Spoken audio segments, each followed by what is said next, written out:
Welcome back, everyone, for another deep dive. Today, we're going to be tackling a really interesting but complex topic, U.S.-Israeli relations. And to guide our deep dive, we're going to be looking at excerpts from a pretty controversial book called The Israel Lobby and U.S. Foreign Policy. Yeah, this book really stirred up some dust when it came out, didn't it? It sure did. And you know us by now, we're not afraid of a little controversy. Bring it on. That's right. So this book makes a pretty bold claim. It argues that the special relationship between the U.S. and Israel, the one that's often portrayed as this kind of untouchable bond based on shared values and strategic interests, well, they say it comes with some serious baggage, some hefty costs, and it's driven by the influence of what the authors call the Israel Lobby. Yeah, and right off the bat, the book hits you with this really eye-opening stuff about just how much financial and military aid the U.S. actually sends to Israel.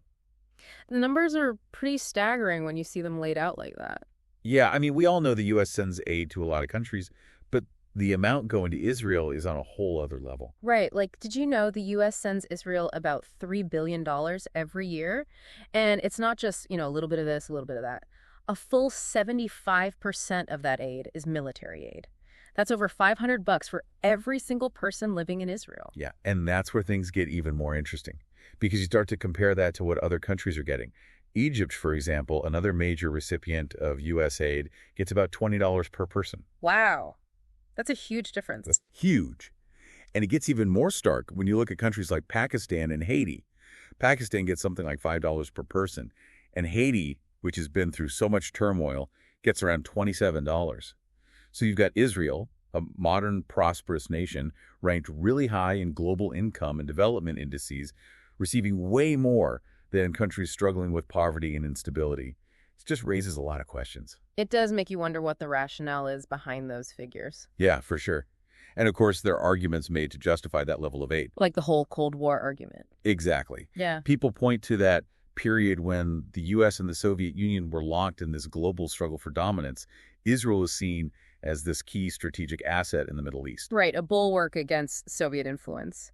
But the book doesn't exactly let us off the hook with that explanation. Not at all. In fact, they argue that even back then, this partnership between the U.S. and Israel wasn't all sunshine and roses. Right. It had its downsides, its costs. And they even question just how much Israel was really able to do to tip the scales in America's favor during that whole Cold War era. Yeah, they make this really interesting point that maybe, just maybe, all that unwavering support for Israel actually backfired a bit. Backfired. How so? Well, they suggest it might have actually pushed some Arab states towards the Soviet Union. Wait, so by backing Israel so strongly, the U.S. might have inadvertently driven other countries right into the arms of their Cold War rival. That's exactly what the book argues, and it kind of makes sense when you think about it. They describe this cycle where Egypt and Syria, for example, couldn't get the support they needed from the U.S. because of its commitment to Israel.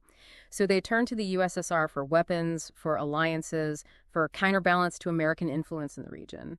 And they even point to a specific event, the Israeli attack on an Egyptian airbase in 1955, as a turning point. They argue that instead of deterring Soviet influence in the region, that incident actually fueled it. Wow, talk about unintended consequences. Right. It really makes you think twice about the whole idea of a special relationship that's always beneficial for both sides. It seems like things were a lot more complicated than they might appear on the surface. But all of this leads us to a much bigger and maybe even more uncomfortable question, the moral justification for supporting Israel. Yeah, that's where things get really interesting and kind of dicey, to be honest. Because the book really dives headfirst into these moral arguments that are often used to justify U.S. support for Israel. And let me tell you, they don't pull any punches. Yeah, they don't. They seem to really relish challenging the kind of conventional wisdom, like the whole story surrounding Israel's founding and its actions toward Palestinians. Right, the story that many people just accept as historical fact. Exactly. And they're basically saying, hold on a minute, not so fast. A lot of that is based on myths that have been debunked even by Israeli historians themselves. And they get really specific about it, too. Take the 1948 war, for example, the war that surrounded Israel's creation. A lot of people see that as like this heroic struggle for survival against all odds, right? This David versus Goliath story. But this book throws a real wrench in that whole narrative. Yeah, they really dig into that. They claim that Israel was actually the dominant military force at the time. And they suggest that this whole idea of hundreds of thousands of Palestinians being expelled from their homes, that this wasn't just some tragic side effect of the war, but a deliberate policy. And they don't just sort of make these claims in a vacuum, right? Don't they have some pretty compelling evidence to back it up? Oh, yeah, they've got receipts. Like, they go into detail comparing Israeli and Arab military strength in 1948. And they even pull out direct quotes from Israeli leaders from that time period that suggest there was a much more calculated approach to dealing with the Palestinian population than many people realize. It's a perspective you just don't hear that often. And it really makes you think twice about the historical narrative that, we've maybe been taught or exposed to. It's really easy to forget that history is often written by the victors, isn't it? It is. And this book really makes you question who's writing the story and what their agenda might be. Exactly. And all of this ties into this other really contentious issue, right? The whole debate over Israeli settlements, which the book also really digs into. And again, they don't hold back. They basically come right out and say that these settlements aren't just violations of international law, which is a pretty serious claim in and of itself, but they're also a major obstacle to any kind of lasting peace in the region. Yeah, they paint a pretty stark picture of what's happening on the ground. They talk about how these settlements just keep expanding, taking over more and more Palestinian land, cutting off access to water resources, and basically displacing entire communities. It's not this, picture of isolated settlements with minimal impact that you sometimes hear about. They really lay out the case for how disruptive and damaging these settlements are to any hope of a two-state solution. Right.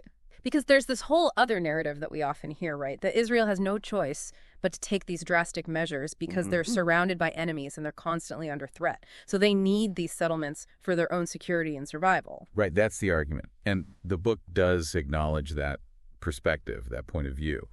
But they challenge how simple that narrative really is. They point to events like the Gaza raid in 1955, where Israel launched this large-scale military operation. And, of course, the Six-Day War in 1967, where Israel achieved this decisive victory. They argue that those events complicate the narrative of Israel always being the vulnerable underdog, the one that's constantly on the defensive. Yeah, it's never quite as black and white as we want it to be, is it? Never. And this book really highlights the danger of those kinds of simplistic narratives, especially when it comes to something as complex and multifaceted as the Israeli-Palestinian conflict. Right. And it's not just about understanding the historical context. The book then goes even further, right? Drawing a line from the past to the present and putting a lot of the blame for this ongoing conflict squarely on the shoulders of what they call the Israel Lobby. Yeah, and that's where the book gets really controversial. Yeah. Because it's not like they're saying this is just about, Jewish people in America supporting Israel. Right, it's more complicated than that. Way more. They use this term Israel Lobby to describe this kind of loose network, right? A coalition of different individuals and groups. Yeah. And some of them aren't even Jewish. Like they talk about how some evangelical Christian groups are part of this lobby too. Interesting. So it's a pretty diverse group united by this common goal of supporting pro-Israel policies. But the book goes even further than that, right? They don't just say this lobby exists. They argue that it's incredibly powerful, maybe even the most powerful lobbying group in Washington. Yeah, and they're not shy about naming names either. They point to AIPAC, the American Israel Public Affairs Committee. AIPAC, right. Everyone's heard of them, but they're kind of mysterious, aren't they? Totally. But this book tries to demystify them a bit. They argue that AIPAC is like the 800-pound gorilla when it comes to influencing U.S. policy on Israel. Okay, so how do they do it? What's their secret sauce? How does a group like this exert so much influence on U.S. foreign policy? Well, the book lays out a few key tactics that AIPAC and this broader Israel lobby use. And it's not all that different from how other powerful lobbies operate. Money's a big part of it, right? Campaign contributions to politicians who support their agenda. Right. Follow the money, as they say. Exactly. Yeah. But it's more than just money. They also talk about how the media plays a role, like how this lobby has a real knack for shaping the way the whole Israeli-Palestinian conflict gets portrayed in the news, which obviously influences how the public perceives it. It's all about controlling the narrative, right? Exactly. Framing the issue in a way that benefits their perspective. Yeah. And then, of course, there's the whole public opinion game, right? Mobilizing support, putting pressure on elected officials, making sure that pro-Israel voices are the loudest ones in the room. And they link all of this to some very specific U.S. foreign policy decisions, like the push for the Iraq War back in 2003. Right. They argue that this lobby played a key role in building support for that war. And they even go back further, talking about the Syria Accountability Act, which basically slapped sanctions on Syria. And they say this lobby was instrumental in getting that passed, too. Wow. So they're really connecting the dots between this lobby's influence and some major U.S. foreign policy moves in the Middle East. Absolutely. And it's not just about the Middle East either. They also point to the lobby's efforts to shape U.S. policy towards Iran, which is a whole other can of worms. But basically, they argue that this lobby has been very effective at pushing for a more hawkish stance towards Iran, advocating for sanctions, opposing diplomatic engagement, that kind of thing. It's a lot to digest, isn't it? And it really makes you think about the role of lobbying in a democracy. Because, love it or hate it, lobbying is a part of how our system works. But this book really makes you question where the line is between legitimate advocacy and undue influence. It sure does. And I think that's what makes this book so important, even though it's been around for a while now. It sparks this really important conversation about U.S. foreign policy and the forces that shape it.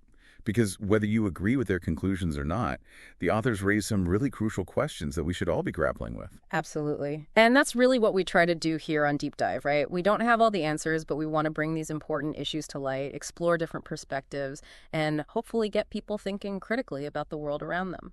Couldn't have said it better myself. So there you have it, folks, our deep dive into the complex and often contentious relationship between the U.S. and Israel, guided by this really thought-provoking book, The Israel Lobby and U.S. Foreign Policy. We hope this conversation has given you a lot to chew on, maybe even challenged some of your assumptions. And remember, this is just the tip of the iceberg. If you're interested in this topic, and we hope you are, we encourage you to read the book yourself, do your own research, and keep asking those tough questions, because that's how we become more informed citizens, and that's how we build a better world. Thanks for joining us on this deep dive, everyone, and we'll see you next time.